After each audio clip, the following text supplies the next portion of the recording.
నమస్కారం కృష్ణారావు గారు. నమస్కారం. ఐవీఆర్ టాక్స్కి పునఃస్వాగతం.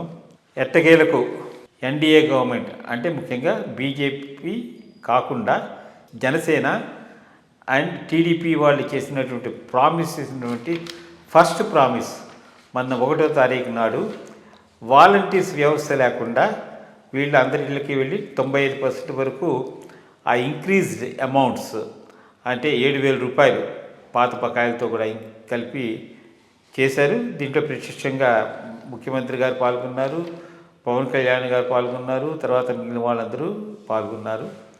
ఇదంతా మరి ఇంత డబ్బులు మరి కేంద్ర ప్రభుత్వం నుంచి ఒక విడతగా వచ్చింది కాబట్టి ఇది చేశారు అనుకుంటున్నాను. ఇది ఎందుకు ప్రస్తావిస్తున్నానంటే ఇప్పుడు ముఖ్యమంత్రి గారు ఒక స్టేట్మెంట్ ఇచ్చారు. ఢిల్లీ వెళ్ళి వచ్చిన తర్వాత 16వ తారీఖు నాడు ముఖ్యంగా తెలంగాణ ముఖ్యమంత్రితో కూర్చుని మన దగ్గర ఉండేటువంటి ఈ డిఫరెన్సెస్ మిగిలినవన్నీ కూడా సర్దుబాటు చేసుకుందామని ఆయన ఒక అపాయింట్మెంట్ గురించి అడిగారు. నాకైతే అనిపిస్తుంది ఏంటంటే ఇప్పుడు జగన్మోహన్ రెడ్డి గారు ఉన్నంతవరకు అక్కడ ఆస్తులన్నింటినీ తాకట్టు పెట్టేశారు. ఇప్పుడు ఏవైతే undivided assets between Telangana and Andhra Pradesh ఉన్నాయో అవి, అట్లాగే రావాల్సిన బకాయిలు ఏమైనా ఉంటే ఆ రావాల్సిన బకాయిలు, అలాగే నదీ జలాల సమస్య, వీటన్ని మీద డిస్కస్ చేస్తూ అసలు ఇప్పటికీ ఇంకా ఈ అన్డివైడెడ్ అసెట్స్ లాంటివి ఆంధ్రప్రదేశ్కి తెలంగాణలో ఉన్నవి ఏమైనా ఉన్నాయా, వెదర్ ఇవన్నిటినీ మనము రియలైజ్ చేయగలిగితే ఆంధ్రప్రదేశ్లో ఫైనాన్షియల్ బాటమ్ లైన్కి ఏమైనా తోడ్పాటు అవుతుందా అనే విషయం మీద. ఎందుకంటే చంద్రబాబు నాయుడు గారు చాలా మాస్టర్లీ ప్లాన్ వేశారు. ఇట్లా ఉండి ఇదంతా చూసుకుని అసలు ఒక ఐడియా అనేది వస్తుంది. కాబట్టి దీని మీద మీ ఉద్దేశం ఏమిటి? ఫస్ట్ ఆఫ్ ఆల్ మనం అంతకుముందు కూడా ఒక తర్వాత ఇష్యూ డిస్కస్ చేసినప్పుడు వాలంటీర్ వ్యవస్థ లేకపోయినా కానీ ప్రాపర్గానే పెన్షన్స్ పంచవచ్చు అని అనుకున్నాం. ఎందుకంటే సచివాలయం స్టాఫ్ ఒకటి ఉంది, సచివాలయం స్టాఫ్ ప్రతి పంచాయతీలో ఉంది, వర్క్ చేసే వాళ్ళు ఉన్నారు. అట్లాగే అంతకుముందు విఏఓస్ వాళ్ళు దీంట్లో ఇంటెగ్రేట్ అయి ఉన్నారు. వాళ్ళతో ఈజీగా పనిచేయచ్చు సరిగ్గా ప్లాన్ పెట్టుకుంటే. వాలంటీర్ వ్యవస్థ అనేది పొలిటికల్గా వాళ్ళ అజెండాను ముందుకు తీసుకుపోవటం కోసంగా వాళ్ళు ఏర్పాటు చేసుకున్న వ్యవస్థ. అది తీసేసినా కానీ పెన్షన్ పంపిణీ వరకు ప్రాబ్లం ఉండదు. అది ఒక మెయిన్ పాయింట్. సరే, ఈ నెల అన్నీ ముందు ఇచ్చేశారు, మంచిదే. బట్ వీళ్ళు పెట్టుకున్న అజెండాకు సమస్య అయితే తప్పకుండా వస్తుంది. బికాస్ ఫైనాన్సెస్ అనేవి అన్లిమిటెడ్ కాదు. లిమిటెడ్ ఫైనాన్సెస్తో మేనేజ్ చేసుకోవటంలో ఎక్కడో చోట కట్ చేసుకోక కాదు. అది యాజ్ థింగ్స్ గో వస్తూ ఉంటాయి, చూద్దాం. అది ఒక పాయింట్.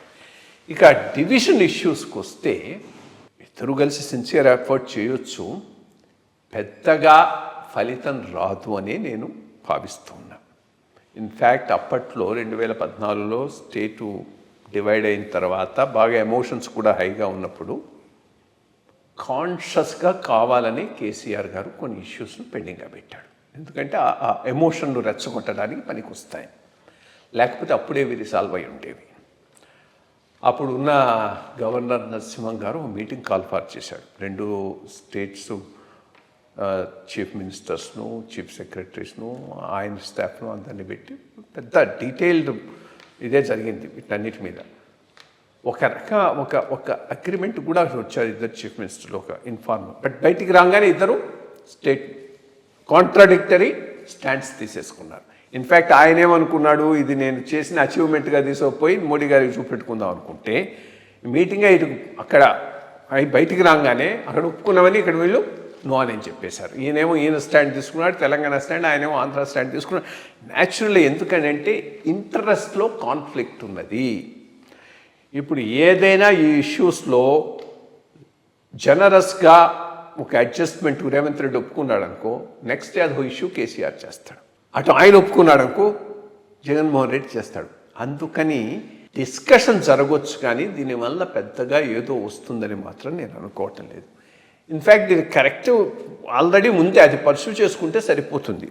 ఇప్పుడు వీళ్ళు తీసుకుపోయి మొత్తం అన్ని ఇష్యూస్ను సార్ట్ అవుట్ కావటం లేదు, ఉన్నదని కాంప్రహెన్సివ్గా సుప్రీంకోర్టులో కేసు వేసింది, ఆంధ్రప్రదేశ్ వేసింది. దాన్ని పర్సూ చేయాలి. బికాస్ ఫైనల్గా ఈ ఇష్యూ మీద ఏదో ఒక డెసిషన్ కోర్టు ఇవ్వాల్సి ఉంటుంది. అంతేగాని ఇద్దరు కూర్చొని సెటిల్ చేసేటప్పుడు అంత ఈజీగా సెటిల్ కాకపోవచ్చు. అంటే పర్సనల్గా మంచి రిలేషన్షిప్ ఉండొచ్చు ఇద్దరు చీఫ్ మినిస్టర్లకు, కానీ పొలిటికల్గా వీటిల్లో ఒక అంగీకారానికి రావటానికి చాలా ప్రతిబంధకాలు ఉన్నాయనేది వాస్తవం. రెండోది, చాలా వరకు ఆల్రెడీ సెటిల్ అయిపోయినాయి. సెటిల్ కావాలకుండా ఉన్నవి చాలా తక్కువ. పెద్ద మేజర్ ఇష్యూస్ ఏమీ లేదు, ఎక్సెప్ట్ వాటర్ కూడా సెంట్రల్ ఆర్గనైజేషన్స్కు ఇచ్చేయటం జరిగింది. సో దీనివల్ల ఏదో పెద్ద అమౌంట్లు ఆంధ్రాకు వచ్చి ఆంధ్రాలో ఉన్న డివిజన్ అంతా పూడుకొని పోతుందంటే పొరపాటు. అదేమీ జరగదు. చిన్న చిన్న ఇష్యూస్ ఉన్నాయి, ఎప్పటికైనా సార్ట్ అవుట్ కావాలి, అది కోర్టే చేయాల్సి ఉంటుంది ఫైనల్గా నా దృష్టిలో. అంటే అన్డివైడెడ్ ఎసెట్స్ ఏమి లేవంటారా? అన్డివైడెడ్ ఎసెట్స్ అంటే ఇప్పుడు ఒకటి షెడ్యూల్ 9 హెడ్ ఆఫీసు డివైడ్ చేయాలి, అదొకటి అన్డివైడెడ్ ఇష్యూ. అంతా కలిపితే ఏమున్నాయి, ఇవన్నీ హెడ్ ఆఫీస్లే. మిగిలిన లోకల్ ఆఫీసెస్ అన్నీ అయిపోయినాయి. మేబీ ఆర్టీసీ హెడ్ ఆఫీస్ను డివైడ్ చేసుకోవాలి, ఇన్ఫ్రాస్ట్రక్చర్ కార్పొరేషన్ ఆఫీస్ను డివైడ్ చేసుకోవాలి. ఇటువంటివి డివైడ్ చేసిన తర్వాత కూడా ఆంధ్ర పోర్షన్ తెలంగాణకు అమ్ముకొనే పోవాల్సి ఉంటుంది, బికాస్ ఇక్కడ వాళ్ళు చేసుకోగలిగింది కూడా ఏముండదు. బట్ అన్నిటికి కలుపుకొని ఎంత వచ్చినా అంత కలుపుకొని వస్తే 100 కోట్లు వస్తాయి, 200 కోట్లు వస్తాయి. అంత మించి పెద్ద వేల కోట్లు వచ్చేటటువంటి అసెట్స్ అయితే మాత్రం ఏమీ ఇక్కడ లేవు ఆంధ్రాకు. Symbolically yes, it has a issue. Anyway, secretariat అయితే ఆల్రెడీ రాసిచ్చిపోయినాడు.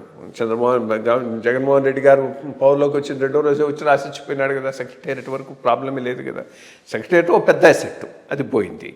ఇక మిగిలినవన్నీ చెప్పాను కదా, ఈ కొన్ని ఆఫీసుల్లో సహం ఆఫీస్ నాది, సహం ఆఫీస్ నీది. ఓకే, అది డిసైడ్ అయింది అనుకో, నీ సహం ఏం చేస్తావు, అమ్మేసుకొని పోవాల్సి ఉంటుంది. You can't do more than that. ఏదో అతనికైనా అమ్మాలి, లేకపోతే ఏదైనా వేలం పెట్టుకొని అమ్మాలి. అన్నీ అమ్మినా కానీ నీకు 100 కోట్లు మించి రాదు. సో అందుకని పెద్ద మేజర్ ఇష్యూస్ ఏవో పెండింగ్ ఉన్నాయని మాత్రం నేను ఇప్పుడు అంటే ఇప్పుడు Telugu academy, Andhra Pradesh finance corporation, yes అవన్నీ ఓకే, అన్నీ కలుపుకుంటే ఎంత వస్తాయి చెప్పు, ఎంత రియల్ ఎస్టేట్ అదంతా కలుపుకొని. థింక్ ఇట్స్ సత్యమే. అదే ఫైనాన్షియల్గా ఆంధ్రాకు ఫైనాన్సెస్ రిసోర్సెస్ జనరేట్ చేసుకోవటానికి ఉపయోగపడేటటువంటిది అయితే కాదు. ఇవి ఎప్పటికైనా సెటిల్ చేసుకోవాలి కాబట్టి ఇద్దరూ కలిసి అంగీకరించి సెటిల్ చేసుకోగలిగితే నథింగ్ లైక్ దట్. కానీ అది పొలిటికల్గా అంత సులభం కాదేమోనని నా అభిప్రాయం. పర్సనల్ రిలేషన్ ఎంత బాగున్నా పొలిటికల్గా వచ్చేటప్పటికీ ఏ చీఫ్ మినిస్టర్ ఆ రాష్ట్రానికి సంబంధించిన ఇంట్రెస్ట్ను దృష్టిలో పెట్టుకొని స్టాండ్ తీసుకుంటాడు. సో ఆల్రెడీ కేసు సుప్రీంకోర్టులో ఉంది. సో తెలంగాణ వాళ్ళు ఆ మాట చెప్పొచ్చు, ఇది సుప్రీంకోర్టులో ఉంది కాబట్టి let's wait for the result to come అని.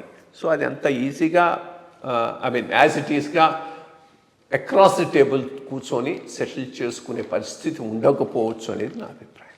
ఓకే, మంచి విషయాలు చెప్పారు. చూద్దాం ఏమవుతుందో.